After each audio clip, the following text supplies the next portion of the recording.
go. Good girl. Good girl.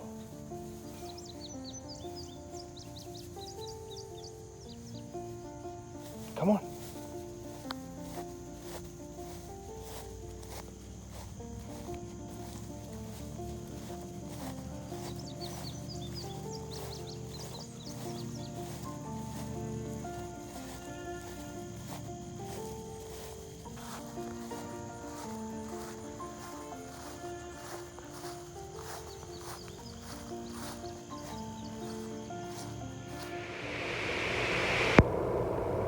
I worked a little too long today.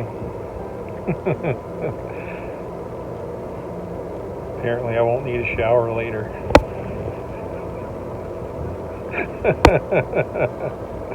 I love you, Wolfie.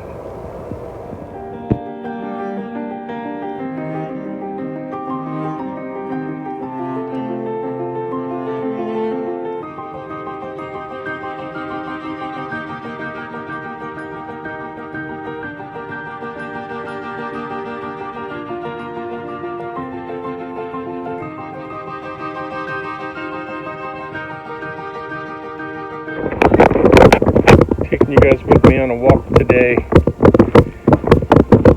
It's beautiful. It's been a stressful little couple of days. I need to unwind with a walk. That's what I'm doing.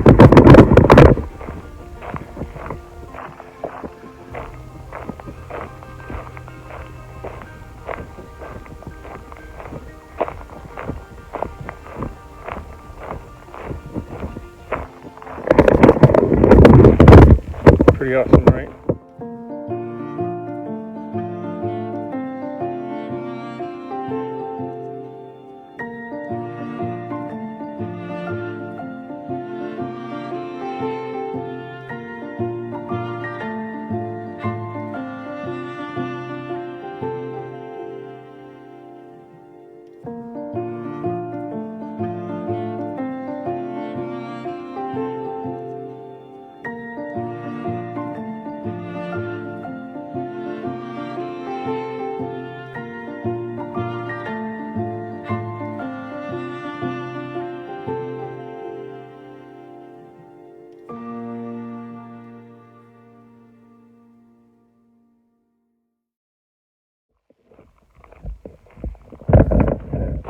Hey guys, I'll take you guys on a walk with me like I said. What a crazy time. I got a inbox from somebody on Instagram on my personal. I got quite a few followers on there, and I'm building the Chasing the Sun Instagram. It's really a lot of fun. I love Instagram. Questioning whether or not I actually do this for $500 a month. So, here's what I can say. The most expensive month that I've had has been about $1,300, and I had some kind of major repairs in the Betty Lou. And the least expensive was about $320. I was camping in a friend's farm, and I just had my cell phone and insurance and food. So yeah, I really do this for $500, and it is actually ticking up a little bit. So I may have to adjust that to $600. I'll average that out, and we just did a monthly video for July, and we were a little bit higher than that, but we had also been in like 12 states. So let me just kind of go over that premise again. I normally like to drive about 2 hours a day or something, find a decent boondocking spot somewhere where it's cool, and then just enjoy the ride, take in some of the local scenery, and just get a feel for some of this stuff. When you go to vacation, you race down to wherever you're going or up to where you're going, and you try to see everything, or you just kind of do nothing. But how many times have you been on the way to vacation and you go to a little town or you see something really cool? And I mean, one of my favorite places in the world is Butt Drugs, man. It's cool. And you just don't have time. You're like, man, I bet you there's some really cool people there, stuff to do. So yeah, that's what I'm talking about when I say, $500, $600 a month, boondocking If you don't know what that is, Google it. It's staying in free places. And that's how you can live this lifestyle. And with all the stuff that's going on, it's August 11th, 2020 as I'm filming this. And we got 30-40 million people out of work. They've cut our unemployment and people are going hungry. So I keep saying it, but as I get deeper into the channel, we're getting more followers. I'm getting more questions. And the questions in the beginning were kind of like, hey, your dog's cute, and are you single? And a lot more of those are, I'm going to lose my apartment. I don't have a job. I may have to do what you're doing, and I'm frightened.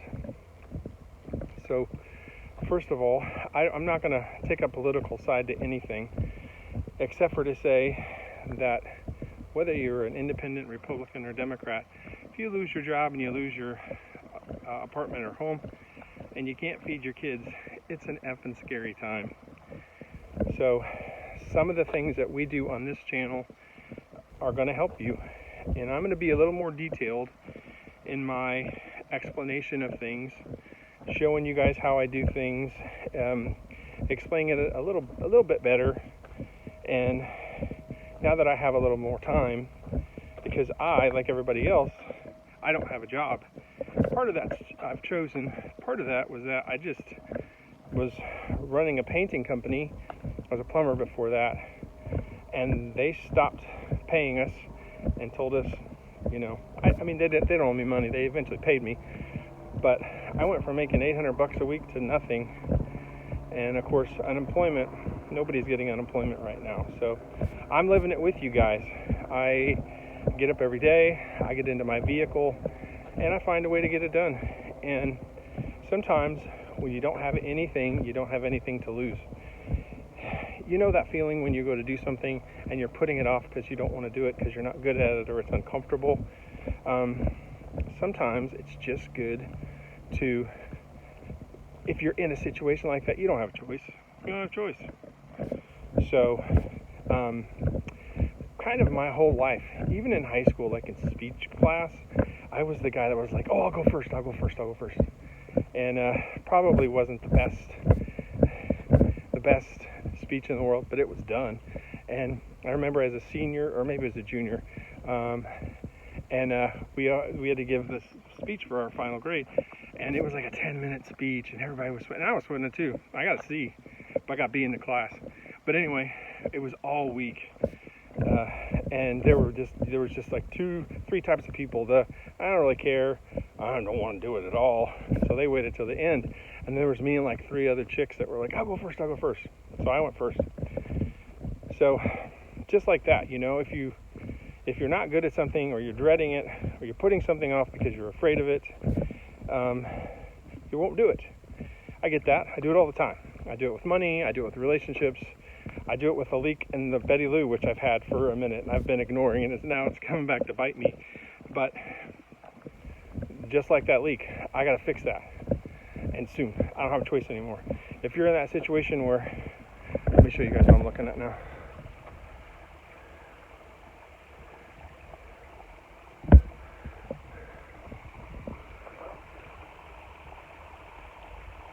Isn't that gorgeous? So if you're in a situation where you don't have a choice, okay, there's something freeing about that. Something freeing about you. You have nothing to lose. Nothing to lose. So you get all the stuff you think you're going to need, you throw it in your vehicle, cut your losses, and it could be the greatest adventure of your life. Yes, it's awful. It's terrible. I did it once when I was a kid, 16. I didn't have a place to stay. So I got in my van. I was embarrassed. I felt homeless. I was homeless. Nobody in high school, because I was an athlete and I thought I was cool. Nobody understood it. Nobody knew it. And if they had known it, oh my gosh, I might have died from shame. But that's not where we are today. Most of us are adults that are watching this. My sweet spot is about age 35. Conversely, that's where most of the jobs are being lost. So again, if you're in a spot where you're getting ready to lose your apartment because 30 million of us do not have unemployment, and then they're talking about if it does come back, it'll be greatly reduced. They're not funding any of the food banks. It's just a scary time, man. And if you don't have a big stack of cash, then you're probably not in the best situation. I'm lucky. I saw it coming. I was able to put some money away, and I live on $500 to $600 a month, so I am fine. And what would it be like if you could say, okay, I have a few $1,000s in savings, or a couple $1,000s in savings. Let's say you have $2,000 in savings. That's 4 months. 4 months. Not ideal, but it's 4 months. Look at this. Is that gorgeous? And I'm homeless. And I live on $500 a month. But we'll get back to that. So let's say you lost your job, you don't have a lot of money, and you lose your apartment. Well, what are you going to do? You're going to go live with somebody else if that's not an option. If you have a vehicle, it's an option. And, you know, I'll be honest with you, it's not the most exciting or happy prospect in the world. It's a terrible prospect, honestly, for most of us, but not for me. And I think for a great significant part of us that are in this lifestyle got into it for not a good reason. But then, you know, you make lemonade out of lemons, because that's the situation that you're in. And so, like I said, when you're at a point where you have nothing to lose, it's a freeing thing. Okay, cool. Here I am. I have to do this. I don't have a choice. You know, I remember Bob Wells, the founder of our movement. If you don't know who he is, Google him. He's an old Santa Claus. Hey, man, I don't know what happened. My video just stopped. Anyway, apologies. If you don't know who Bob Wells is, look him up. He's the founder of our movement. He's the biggest guy on YouTube. That's not a professional model and bullcrap, and that's not really living this lifestyle. Actually, somebody asked me if I was his son. Well, I'm 51, and I think he's like 66, so probably not. But the first night, he had gotten divorced. He had to give his ex-wife half of his retirement. It was $1,200 a month, and he had to live on $600 a month. He didn't have any savings. He had no problems giving his ex-wife the money, but he didn't have enough money to live on. He took his last bit of money.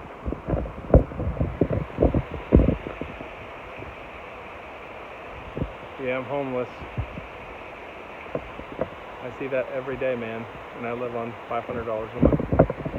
Bob Wells, he saw a box van. He bought it because he had no other choice. This is in Anchorage, Alaska. I used to live in Anchorage, Alaska. It's freaking cold.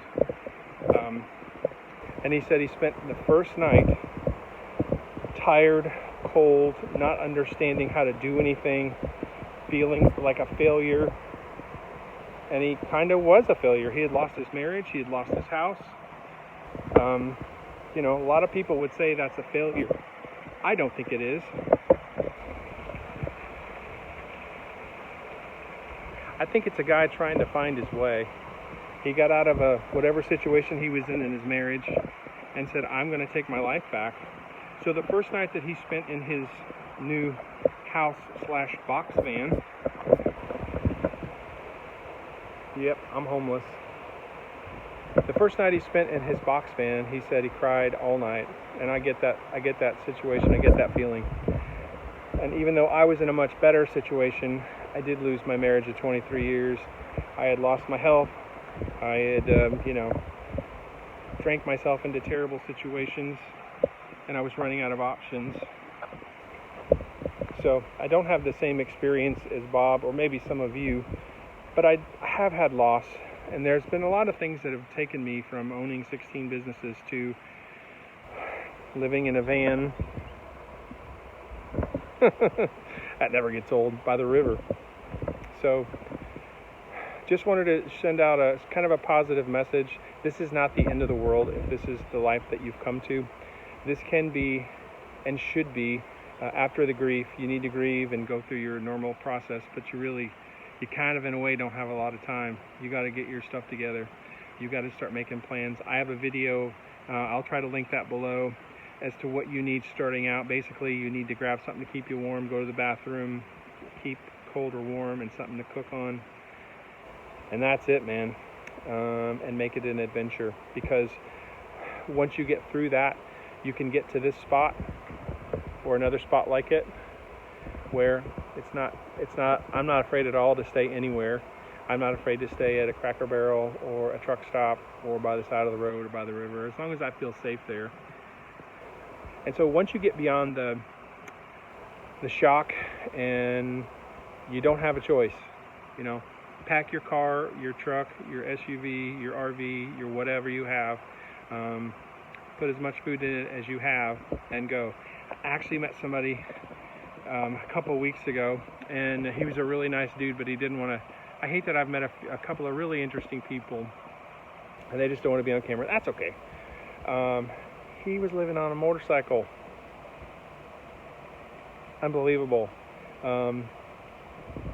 Crazy. He had a big old backpack on him, and he put it on the back of his bike, and it was a nice old 750 Honda, which I still have. I'm still trying to get myself to get rid of. Anyway, it's a beautiful old bike, a Honda CB750, much like mine, only mine's a Honda Matic. And this kid travels, lost his job. He's like, I sold everything, and I took everything that I have, and I cashed it in, and he's like, I'll probably have enough money to do this for a couple years. And he's seeing stuff. So it's not the end of the world. You're going to make it. It's going to be okay. Hit me with an email or, an inbox on Instagram or Facebook. And, we can get through this. You can get through this. You will get through this. You don't have a choice. You might as well enjoy it. Honest to God. You don't have a choice. You got to get your butt going. You got to figure it out. You can and you will be okay. All right. So if you're struggling, and I've been doing this for a couple years, guys. I know what I'm doing. So I can, sorry about that. I got a text. I can help you. And there's all kinds of videos, and, this does not have to be the worst part of your life. This can be the adventure of a lifetime, and it could also last you for the rest of your life too. So anyway, that's it. So if there's something on here that I haven't covered yet for RV and van life and living in a vehicle, please let me know. I'd be happy to cover that for you. And like I said, it's not the end of the world. You're going to be okay. You're a survivor. You've been through worse things probably than this, and you're going to keep going. So all right, guys, remember, you have to get up every day and do one thing that gets you closer to your dreams. All right, guys, see you on the next one.